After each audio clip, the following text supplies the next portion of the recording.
Jackson Hinkle, welcome to the show. Thanks for having me on. Appreciate it. Yeah, thank you for being back on. I think it's been about 6 months or so since last time we spoke. And I have to congratulate you. I think today you actually just hit your 50,000 subscribers on YouTube, correct? Yeah. Today was the day. So super stoked about that. And yeah, the last time I came on was right after the Vosh OPCW Syria debate. So it's been a minute, but I'm happy to be back. Have you done any other debates like that recently? Had the Sam Seder one. That one. Oh was, yeah. On like I want to talk to you about that AOC too. And all that. That was interesting. The I don't care debate. Yeah. So that was pretty cool. No, I have to hand it to you. Getting him to sit down for that, because when I was having my beef with TYT, I actually offered Jank $5,000 to any charity of his choice to interview him about his about the funding that TYT received. Never responded to me. Did a 10-minute segment on TYT about me without saying my name. But yeah, it was cool that I do have to hand it to Vosh and to Sam Seder for at least speaking with you. It's cool that they did that. And yeah, I mean the debate itself though was just ridiculous. Like he just repeatedly said, I don't care. It was absurd. Yeah. I think it's interesting though, because like right before I came on, I'm seeing more and more people who have like finally now woken up to the fact that the squad are absolute shills for the Democratic Party. And I don't think it's really controversial anymore to say that. I don't think it's controversial to debate it anymore.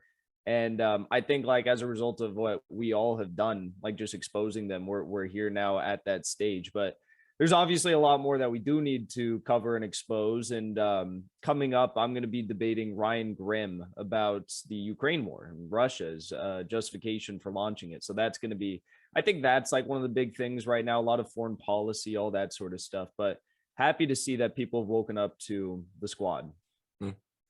Well, on the subject of Russia, I'd be curious because I personally have been experiencing a lot of censorship lately, and this is one of the reasons why I recently moved over to Rokfin and started a Rokfin exclusive show, because I had an episode deleted. I had 2 episodes deleted at the end of last year, and then I just had another video deleted for medical misinformation when I had Jimmy Dore on.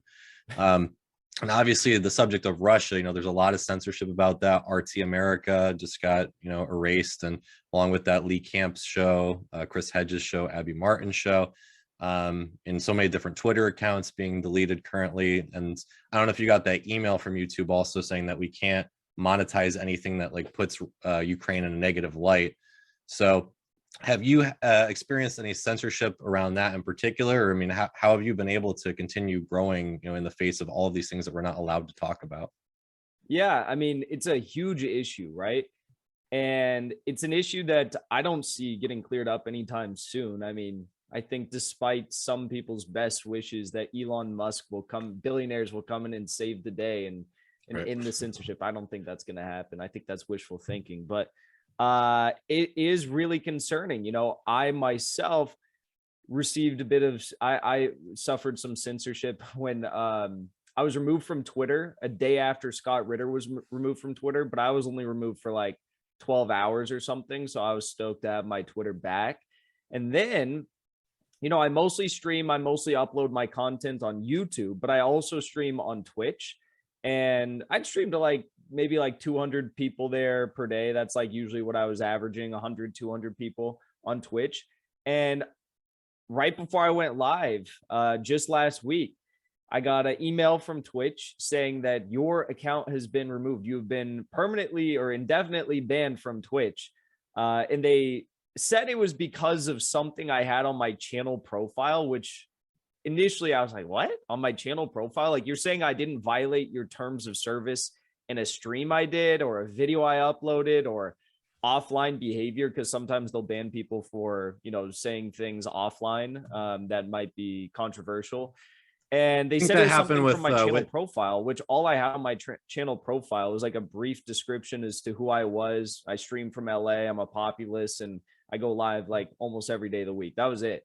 So I was really confused. And then moments later, after getting the ban, I saw that a George Soros, Brookings Institute, and Pierre Omidyar backed lobbying group think tank called Tech Transparency Project had actually created a report, and they usually focus on targeting like what they see as like right-wing extremists on the internet to get them banned from social media platforms like Facebook.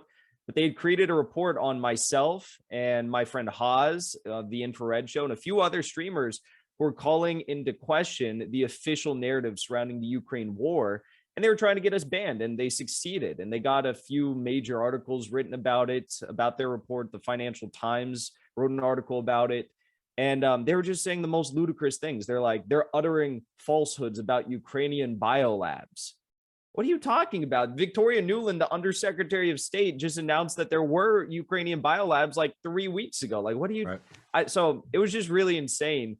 Well, that's what they like to do, right? Is they always call call it YouTube. They always call it like a disproven conspiracy theory, but like they never actually say like, you know, how it was disproven, or, you know, they say like there's no evidence when there is evidence. It's such propaganda.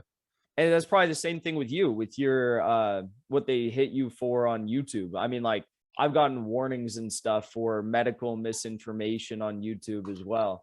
And it's really scary, because it's like they will go to videos that are like months and months and months old. I had one taken down as 4 years old. 4 years old? Yeah. No way. So yeah, because when I got my first warning, I think they wanted to send a strong message. So then they took down my review of the 2018 State of the Union, saying that it was cyberbullying. What? And I appealed it, and they still said it was cyberbullying. No way. Yeah, that's crazy. Yep, that's crazy. It really is just bonkers. But as far as the Financial Times article that was written, did the reporter from the Financial Times reach out to you at all to like discuss it with you? He reached out to Haas of the Infrared Show, but this is how professional Dave Lee at the Financial Times is. Haas was streaming, and Dave Lee sent a chat in his live stream saying, hey, he said, hey, Haas, care to comment on the Tech Transparency Project report on your account of Russian misinformation? And Haas, I thought it was fake. I was watching Haas's stream, and they didn't reach out to me. And Haas was in the middle of responding to Dave Lee, who had just sent that. And then his stream got cut when he was in the middle of responding. So I was like, oh my God, no way. And then I called Haas and I was like, bro, what were you in the middle of saying? And he's like, this guy, Dave Lee, was saying there's a story written about us. And then it was moments after that we saw the story, but and he didn't reach out to me. I offered to have him on my show, as well as the director of the Tech Transparency Project, because I'm like, if you're going to write these articles, do these reports on us, well, you should have the confidence to probably debate me or have a conversation with me face to face, right? And see how well your claims stand up to my claims. And they declined, of course. So I wasn't really surprised, but it just shows what type of people they are. Mm. Yeah, I mean, it's just insane, like how extreme the neo-McCarthyism is getting, and I think that we've been kind of seeing it escalate through Russiagate up until today. I kind of see Russiagate as laying the groundwork, both for censorship and then also just kind of like ramping up people's like insanity about Russia and seeing Vladimir Putin as like a supervillain. You know, and it's just been increasing for years. And I think we're getting to a really dark place now where, you know, we're not only just seeing people getting deplatformed, but, you know, I kind of wonder, especially, you know, in the backdrop of today with Julian Assange, you know, possibly getting extradited to the US or the UK moving forward with that process, you know, like, could you be seeing people prosecuted for sedition? Like, how insane is this going to get here? Yeah, I mean, I've you know, I'm sure you've had like scary sus things happen doing what you do with your show, and I feel like we all, you know, get those sorts of things. And I'm just so scared, you know, seeing what happened to Gonzalo Lira. Have you heard that story? Yeah, he essentially disappeared, right? He was reporting from Ukraine and he's just vanished. But there's a liberal Nevada-based Democratic op who was involved in like corralling right-wing extremists into you know, violent organizations and events or something like that, basically setting up these right-wingers. And she's in Ukraine right now. She's a journalist embedded with these Ukrainian special ops. And she's claiming that the SBU, disappeared Gonzalo Lira, who's just a YouTuber, like a journalist YouTuber in Ukraine. And she's cheerleading it. She's like, this is awesome. Congrats to the SBU death squads who've disappeared countless other journalists in Ukraine and done horrific acts to them. Congrats. You guys are doing a great job. And she was celebrating the fact that Gonzalo Lira was disappeared and no one knows where he is. And this is a Chilean-born American citizen who's in Ukraine, just having a differing opinion on the current events in Ukraine for good reason. And these liberal Democrats are celebrating it, just as they were celebrating and cheerleading on the idea of disallowing people who don't take the COVID vaccine to be able to have, use of hospitals, healthcare in this country. It's insane what the Democratic Party establishment is currently representing and cheerleading. So something else I wanted to ask you about today is, in terms of trying to get around the censorship, like I said, I recently moved over to Rokfin. You've been with Rokfin for a while, right? Yes. So I think it's been on Twitter that you're going to be moving over to Cozy TV, which is Nick Fuentes' platform. Is that true? Yeah, we're not. So Haas and I, when we both got banned from Twitch, we set up accounts on cozy.tv, which is it's a right-wing streaming platform. It's all right-wingers. And I think that we are going to not stream there like every day. We're not going to be dual streaming there every day, but we might do some some special streams there, some special events there, and kind of have that as a backup and as another home for our content. But yeah, I stream on, and you should get on these too, Odyssey, Rokfin, Rumble. Those are some of the biggest ones I know of. Yeah, I mean, so I'm on Rokfin, and I'm glad to have that platform because, again, like I wasn't even able to post to YouTube at all this past week, and I actually did my first stream ever on Rokfin over the weekend, but I haven't ever used Twitch or anything like that, but I think, when it comes to Cozy, obviously what a lot of people object to is Nick Fuentes in particular, because it's his platform. He's a right-winger who's been deplatformed from essentially everything. I believe he has like Alex Jones on his platform too. Yeah. But so, I mean, one pause that I would have about going there, and obviously, again, like I'm experiencing the same, similar kind of censorship as you, or like I'm getting videos deleted off of YouTube or whatnot. But, going over to that platform, I think that would kind of, lend credence to like the claim, like, oh, you guys are in a red-brown alliance, you're Nazbols. Like, do you have any concerns that going over to that platform that you're kind of lending credibility to that charge against you? I think I have more concern over the fact that those people are going to absolutely despise me based upon my political beliefs. And we're probably, I mean, who knows? I mean, they're a lot of the viewers of Alex Jones and of Nick Fuentes are actually really solid when it comes to Ukraine and Russia and everything that's going on there. And they're some of the only voices of reason. I'm actually more concerned about liberals who are anti-Russia. I'm more concerned about right-wingers who are anti-Russia than liberals who are anti-Russia, because I think they would be like the absolute final nail in the coffin when it comes to censorship on these issues. But I mean, people are going to say what they say. They already call, me Red Brown Alliance to begin with, because I am a patriotic Marxist Leninist. But, they'll say what they say. And I think that the only thing you can really hold me to are my beliefs and my political stances. And if you know those, what I stand for, and that it's not any sort of like Nazbol ideology or Red Brown Alliance or nationalist identity or anything like that.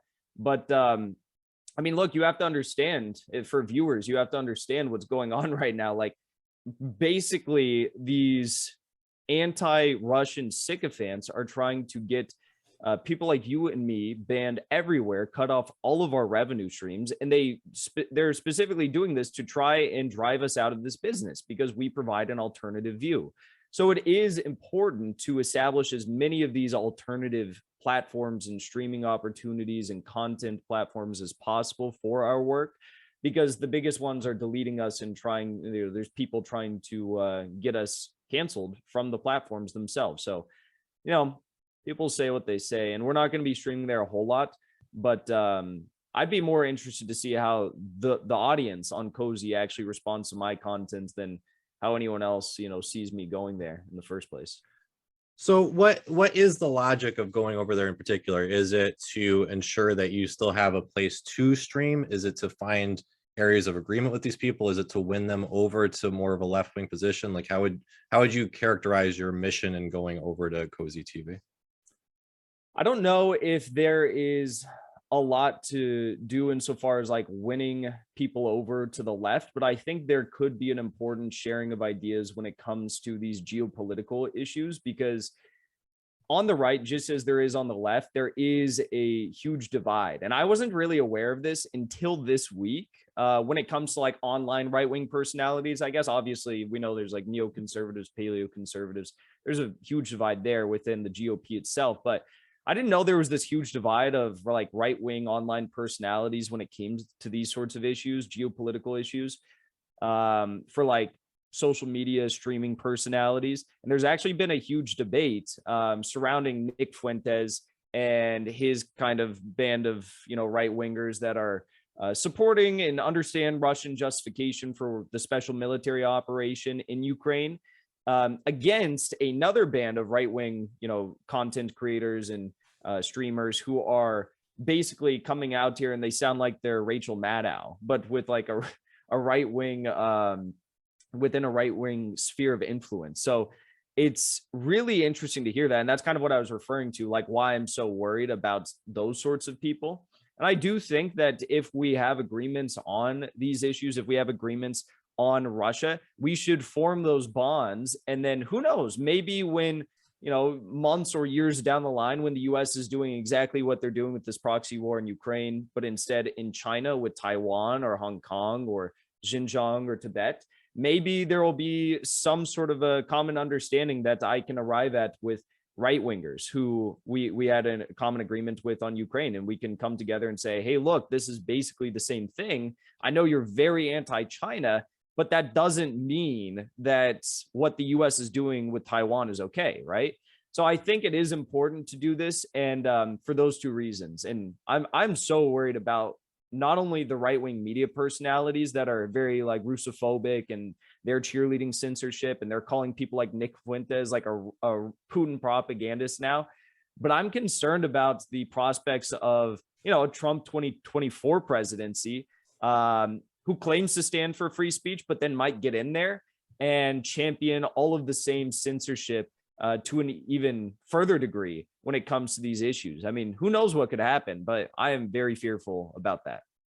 Yeah, I mean, I think there is that strong divide on the right. Like you see neoconservatives, like on talk radio, like I heard some local conservative like ranting about Tucker Carlson and how he had been like co-opted by Russia. And you know, we saw this also, and you know, something that I think is funny that's never called a red-brown alliance is when the establishment neoconservatives and establishment neoliberals get together and agree on things. And we saw this when Sean Penn was on Sean Hannity's show, and it was essentially advocating for nuclear war, saying that we shouldn't be afraid to use nuclear weapons. But you know, nobody canceled Sean Penn for that. Nobody called him, you know, a right-wing stooge, which, you know, I kind of would. Like, I personally don't understand how you go from questioning US propaganda about the Iraq war to going on the arch neoconservative show and you know, saying we shouldn't be afraid to use nuclear weapons. It's just insane to me. If you go back to the Budapest Agreement, they were at the time the third largest nuclear power in the world. And they made an agreement that they'd give those weapons to Russia to be destroyed in exchange for protection from Russia, Great Britain, and the U.S. Lesson to be learned here, don't give up your nuclear weapons if you have them, because you can't believe people like Vladimir Putin. Well, even countries that have nuclear weapons can remain intimidated to use them, and we're seeing that now with our own country. And I fear what that legacy is going to be. We don't. Well, no one wants to see a nuclear conflict. I don't want to see one. Nobody does. At the same time, if only one bully is going to be able to use those weapons as a threat, we got to rethink what we're doing. And I think I listen to the Duran podcast a lot. They're really good. And they cover a lot of complex geopolitical issues, two Greek guys. And they have basically made the case, and I think it's a pretty solid case to make, that there really is no difference between neoliberals and neoconservatives in DC today. They're pretty much just one and the same. If you look at everything that the CIA does, it's pretty much now just using woke wedge issues to continue the justification for all of their imperialism, you know?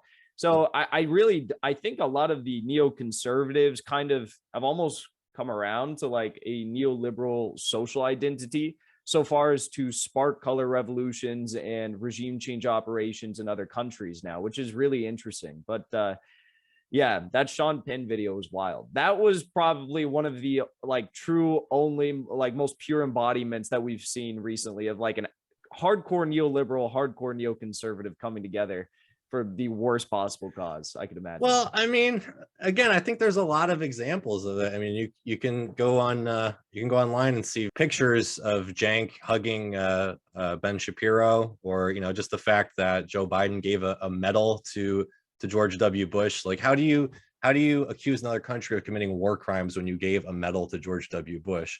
Yeah. Or you know, the fact that you know, the Cheneys are now really beloved by the Democrats. Like, there's just so many examples of it. But again, it's funny because that's never called the Red-Brown Alliance, or the fact that you have anarchists, you know, self-proclaimed anarchists and communists advocating sending weapons to literal Nazis in Ukraine. That's not a Red-Brown Alliance. So it's funny how things are kind of marketed that way. Anything that's anti-establishment is this red-brown Nazbol thing, but anything that's pro-establishment and bipartisan like that is not. Yeah. I mean, I think that even though, on the right, it's a little bit different even though, because if you think about it, like all of the mainstream, like liberal commentators that we all know, like Cenk and Sam Seder, like all those big guys, you know, they all are absolutely abhorrent when it comes to geopolitical issues. Like, they're terrible. But then on the right, you have like Candace Owens, for example. I mean, she's huge. She's absolutely huge, way bigger than Cenk, way bigger than Sam. And she's one of the biggest right-wing, you know, like even like mainstream beloved media personalities. And she even has really good takes when it comes to Ukraine. And I think it is partially due to, I think it's more due to their hatred for like globalism than any sort of like very fundamental like anti-imperialist worldview or anything like that. But it's the same conclusion. I don't think they'll arrive at the same conclusion when it comes to China, but when it comes to this, they are at the same conclusion. Maybe it has to do a little bit with like George Soros, Pierre Omidyar, everything that they have done in Ukraine and in Eastern Europe, and trying to foment like a larger Western sphere of influence there. But it is interesting to see that even on the right, you have some of these like really big personalities that are still pretty base when it comes to these sorts of issues. Well, so you didn't mention that you are a patriotic communism is how you turn your belief, right? Mm-hmm. So is this a philosophy that you personally have come up with? Is this I know that you're really close with Caleb Maupin and is it like something that the three of you guys have kind of worked on together, or just how would you characterize where this philosophy comes from? Yeah, it's interesting because the first time I ever even said I was like patriotic or anything, I just tweeted it out. And it was just a random day, tweeted it out, said I'm a patriotic. I said I'm a patriot, American patriot, Marxist, Leninist, and anti-imperialist. And the online left just freaked out, melted down. And I was so confused because like I grew up very, very normal, apolitical life, just, you know, always, I love this country, celebrating our national holidays, you know, and enjoying the American tradition, whatever that is for each person. But I don't know, like I was just always considered myself a patriot. And then I said it and people freaked out. And I'm like, wait, is it like the most patriotic thing to do to be critical of your country, to try to make it better, try to improve the lives of everyday Americans? It just seemed like a very simple thing to me. And then when I said that and it sparked this huge debate, that's kind of when people like Haas and Caleb Maupin came to my defense. And they've actually been saying this way longer than I have. And actually, it's not even anything that they made up. I mean, this is just basic history. If you look at all of the largest proponents of like a Marxist Leninist ideology or communist or socialist ideology, I mean, even Fidel Castro, when he was working with US revolutionaries in Cuba, they had gone to Cuba former members of the Metro DC Communist Party of the USA, when they were younger, they went to Cuba, and he was like, Fidel Castro apparently told them, like, why don't you have your flag with you? All these other, revolutionaries from these countries who have come to this meeting have their flags with them. They bear their flags. They're very patriotic. Why don't you guys have your flags? And, they said something to the effect of, like, we don't love our country. It is a, settler state, as you hear it referred to today. And Fidel Castro told them, like, no, like, don't let the rabid imperialists, the oligarchs, claim patriotism. They're not patriots. It's what Michael Parenti refers to as super patriotism, when they claim the label of patriotism, but do each and everything that would be deemed unpatriotic, per what we think of in this country as being patriotic or not patriotic. So I don't know. I think it's a really interesting debate that's been had. And I think more and more people are kind of like with the squad, they're waking up to what's going on, and they understand that we can't allow people like, I don't know, Mike Pompeo or John Bolton or George Bush claim the label of patriotism when they fully resemble the antithesis of what being a good patriot is. I mean, in some ways, like it seems difficult, just because there's been so many, there's so many reasons to oppose what the U.S. government has done, and also, American culture to some degree, I think too, in many ways, at least seems to be anti-communist. So, I think a lot of people, both who would call themselves patriots, would be opposed to communism. A lot of folks who are communists would be opposed to calling themselves patriotic. So, do you think that, trying to marry these two ideas, that's kind of, alienating yourself from different groups? Could be. I mean, definitely could be, but that's just how I view the world, And again, even if you vehemently oppose every part of the American government, it is in the founding documents of this nation. It does say, it's your duty as a patriot to ensure that your government is guaranteeing your basic rights, life, liberty, pursuit of happiness. And if they're not, it's also your right and your duty to alter or abolish the government. So, I mean, if you want to break it down to the bones of the argument, I think that even if you're calling for an all-out abolition of government, the creation of something new, even that is still patriotic. Even that is an effort, according to whoever is trying to do that, to try and improve the lives of people living in this nation. So I don't know. I struggle to understand why people are so opposed to the idea of patriotism. I think it's mostly just an identitarian issue. Most people just see patriotism as like right wing and covering for U.S. war crimes and providing cover for like all of the atrocities that the U.S. has committed across. Yeah, I mean, honestly, like when I hear patriotism, something that I think back to was like post 9/11. And I'm a little bit older than you. How old are you? Like 23? 22. 22. All right. I'm 36, and I remember like back, in the post 9/11 years, like just people chanting USA and just, we'll put a boot in your ass, it's the American way. Like it was just like this really dumb, or like, I don't know, did you ever see what was that movie with the puppets, the whole America Fuck Yeah song? I think back to that stuff, and how patriotism was really weaponized to like get people to support the military industrial complex. So I mean, that's the first thing that kind of comes to mind. But again, but then on the other hand, again, I just think a lot of communists would be sort of opposed to that, first of all, but then like opposed to perhaps the American system, to capitalism especially, which I think a lot of people would think they'd go hand in hand. So like, have you found any, like, have you struggled at all to kind of marry these two concepts, or you really just see them as really fitting together, I think about American patriotism insofar as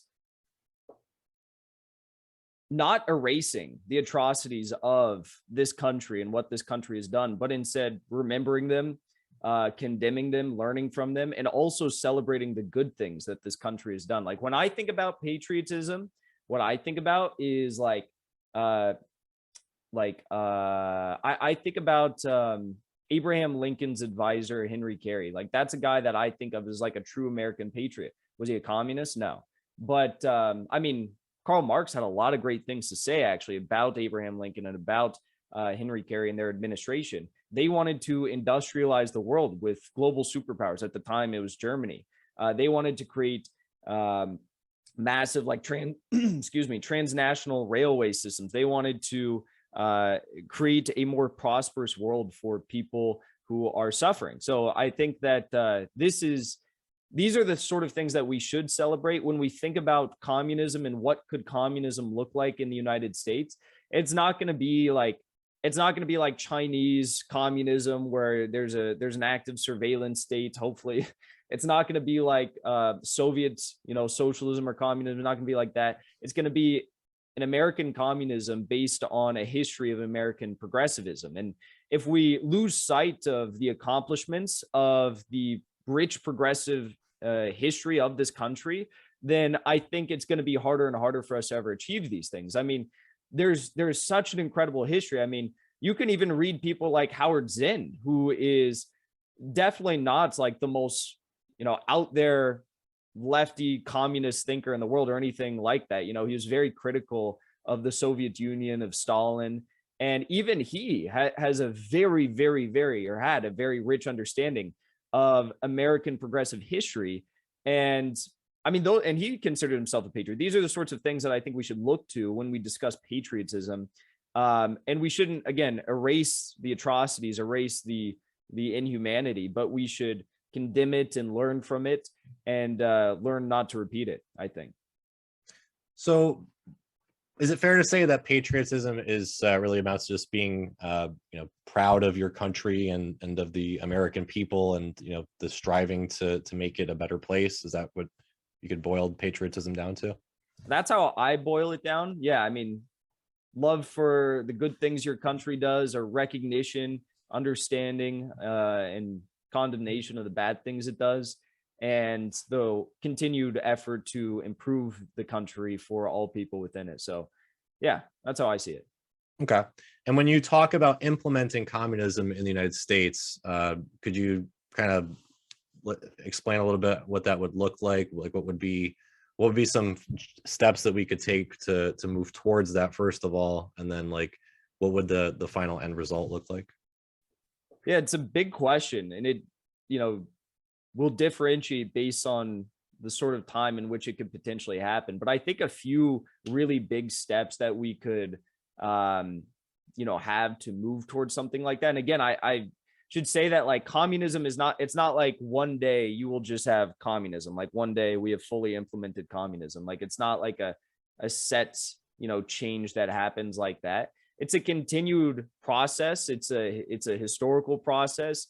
It's something that doesn't end per se and have like a final, achievement goal. But I think that some of the first major steps that this country could take to moving in that direction and improving the lives of people here and securing a more prosperous, future would be, say, having like a basic economic bill of rights, investing heavily in a mass infrastructure program. I mean, you covered and talked about the infrastructure program that the Biden administration passed. I mean, it's a drop in the bucket for what we need. I mean, our infrastructure is decaying and so far behind every other major country. It's literally insane. Even North Korea has better infrastructure than us. It's insane. Investing in Caleb Maupin has like a 4-point plan that he always likes to talk about. Those are the two major ones. I'm forgetting the others right now. There's two others he always says, but nuclear fusion energy is a huge one. Now that one's interesting because nuclear fusion is just crazy because it's the only mass production of energy that we have theorized that is actually scalable and would not produce a toxic output. I'm very anti nuclear when you look at the nuclear plants we have all across the nation, mostly because of the waste it produces. But fusion energy is absolutely beautiful. And people always say, we're 5 years out, 10 years out from developing nuclear fusion energy. Who knows?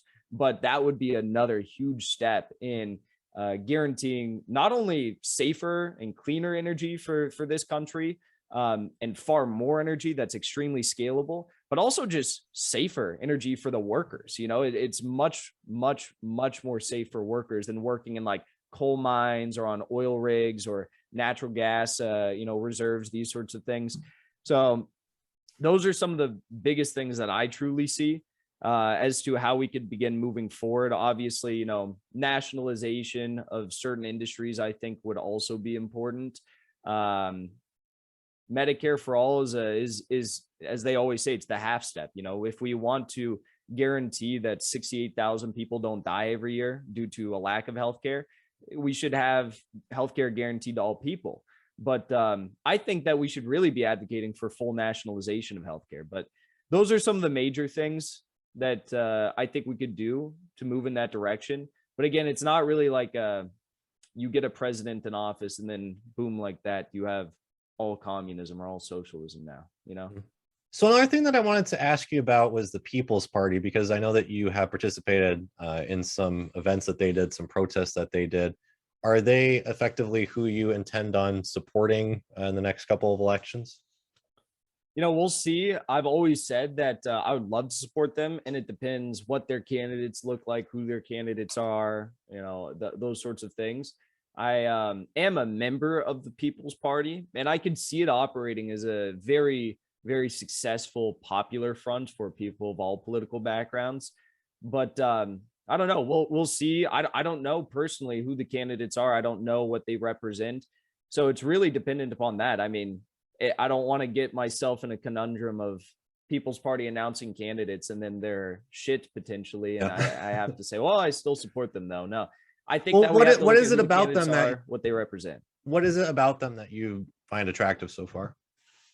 Right now, I think that they're really interesting because they embody the political realignment going on in this country, and that there is a obviously deep distrust of the mainstream establishment, sources, parties, figures, these sorts of things, but they're not afraid to stand up even on the controversial issues in establishment eyes, like on COVID vaccine mandates. They're not afraid to stand up and say, no, we oppose the vaccine mandates. They're not afraid to say, hey, we don't want this party to be taken into this woke identitarian sort of liberal field, right? We want to keep this party focused on the fundamental basic needs of this country.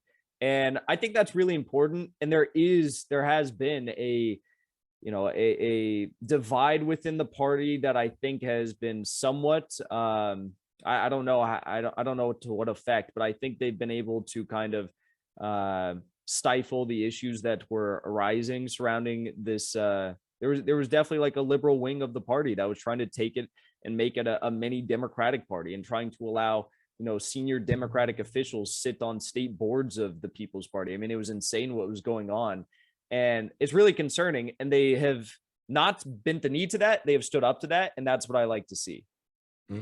Well, I mean, I think you can point to probably every political party in the United States, and even the minor ones, because I don't know if you followed like what happened with the Green Party, but their last nomination was clearly rigged. I think that there was an effort in the Libertarian Party to keep John McAfee from winning the nomination last time around, and we've seen this with socialist parties.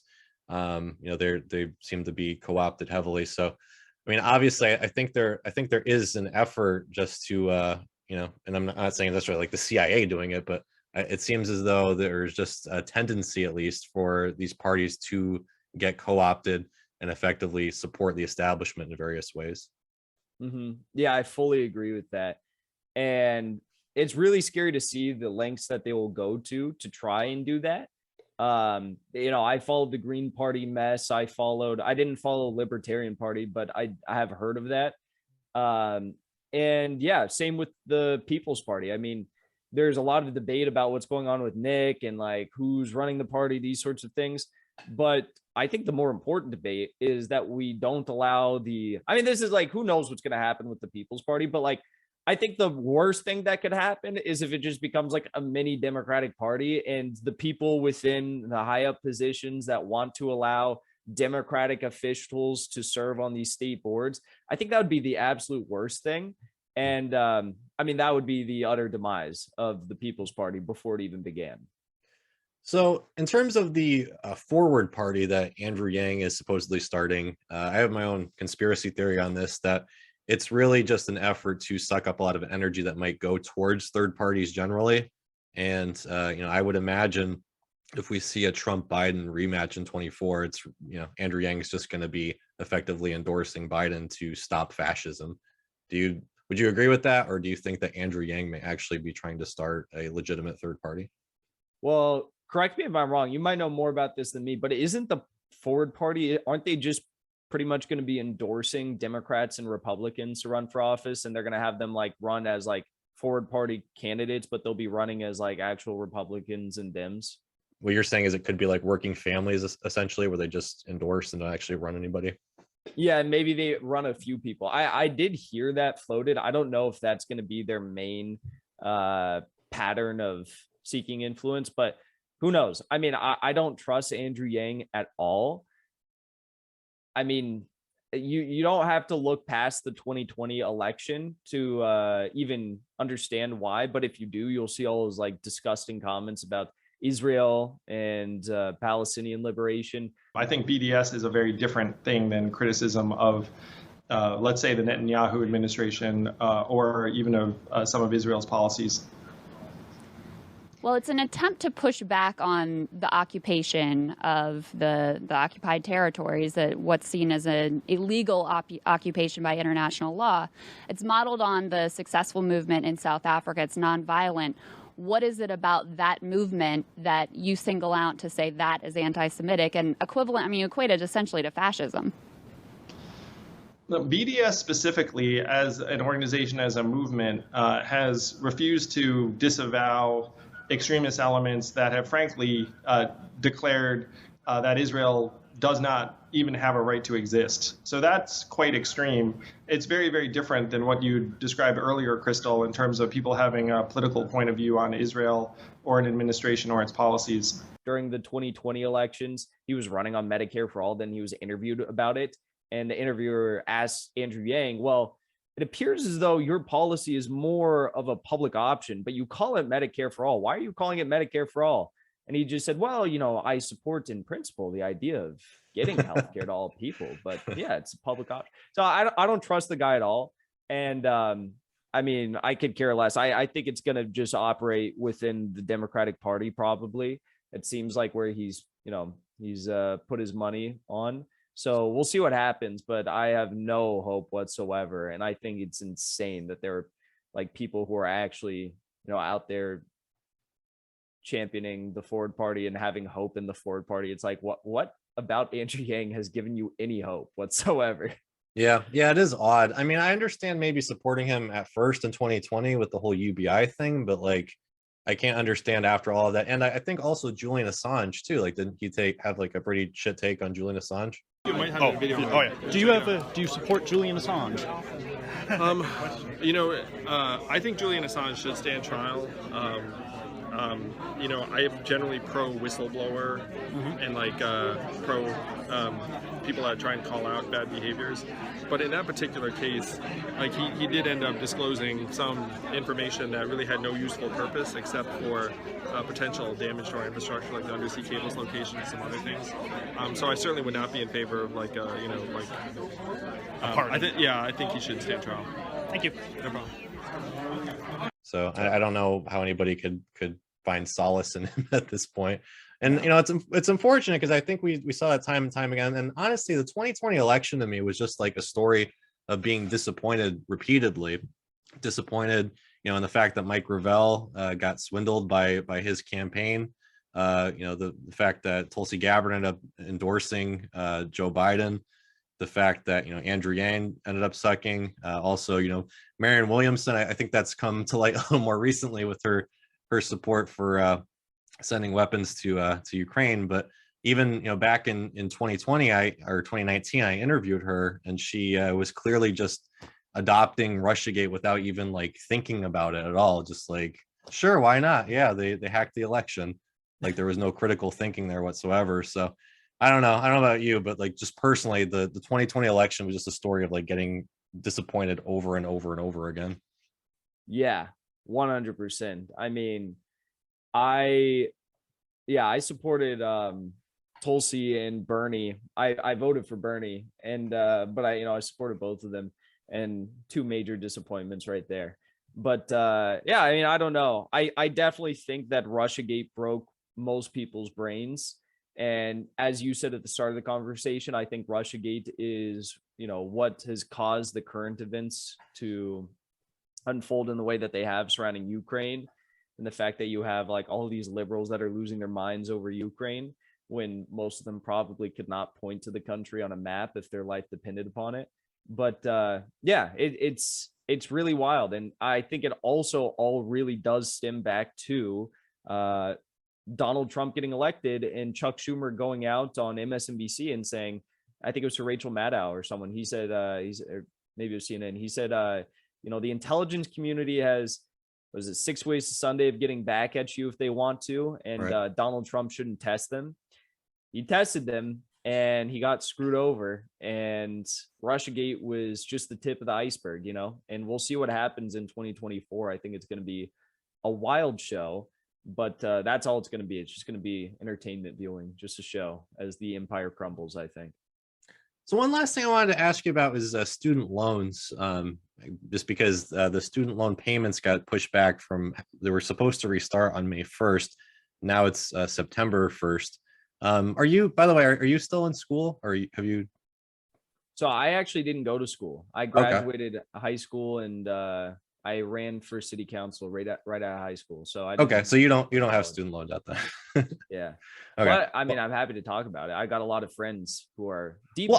I guess I'd be curious just from like a political calculus standpoint, because it seems very odd to me that you would push it from May 1st to September 1st, where it's like even closer to right before the midterms.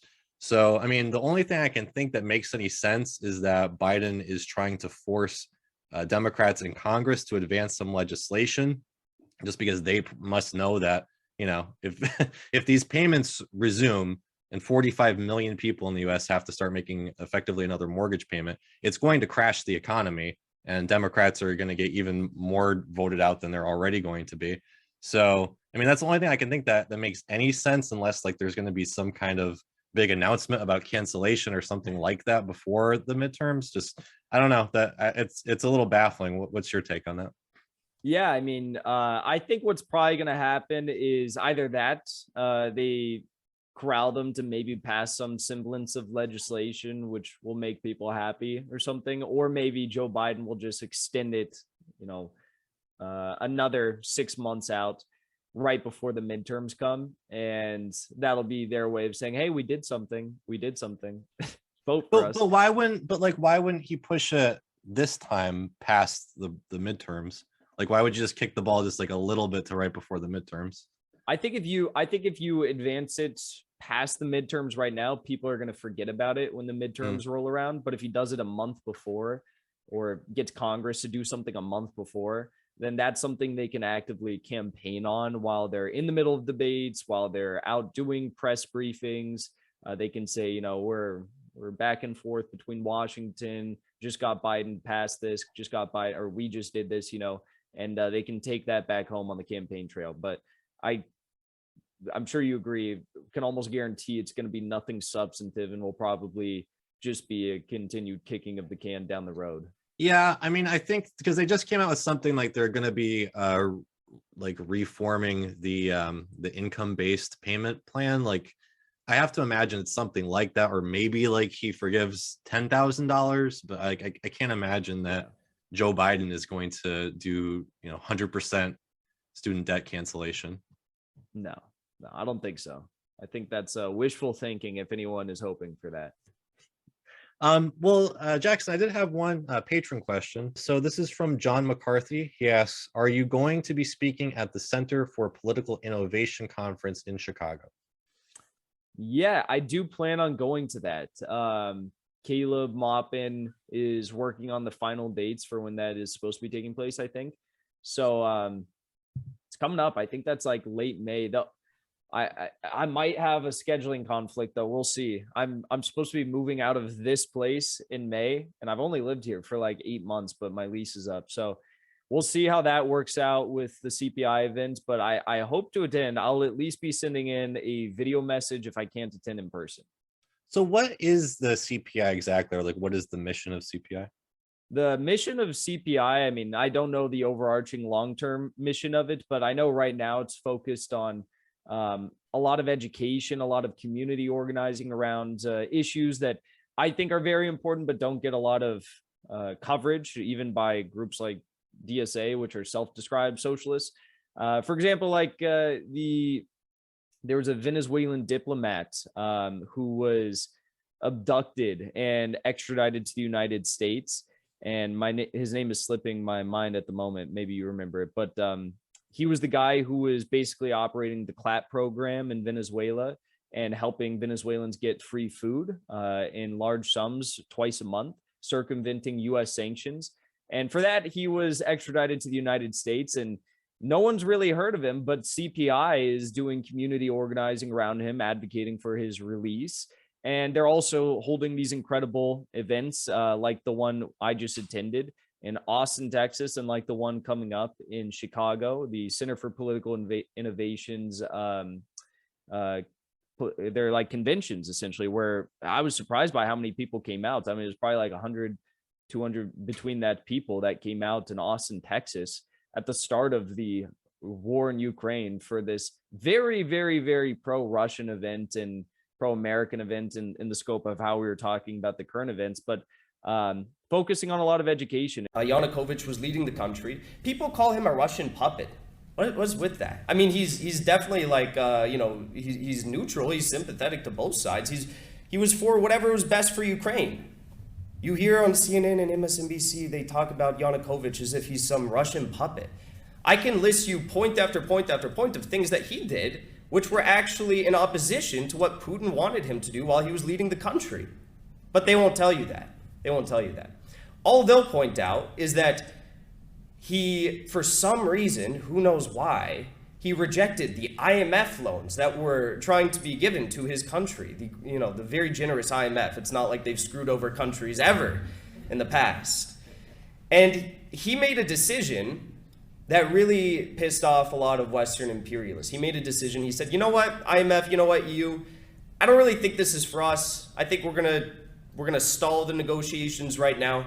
And I'm gonna talk to Putin about how we could potentially open up trade relations with Russia. Now, that was devastating. That was devastating for the likes of Western imperialists who had put so much time and energy into making Ukraine their puppet state. And it's a really cool group. And I don't know what his long-term plans are, but it's cool to see what they're doing.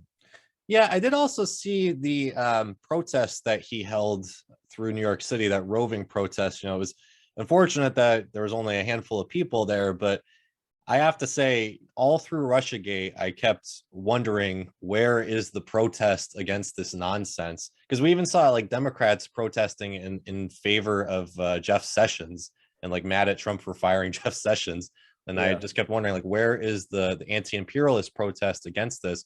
And now that things have gotten so dire, where we're on perhaps the beginning of World War III, like you would kind of hope that there would be more protests like that. So I hope CPI can maybe organize something like that.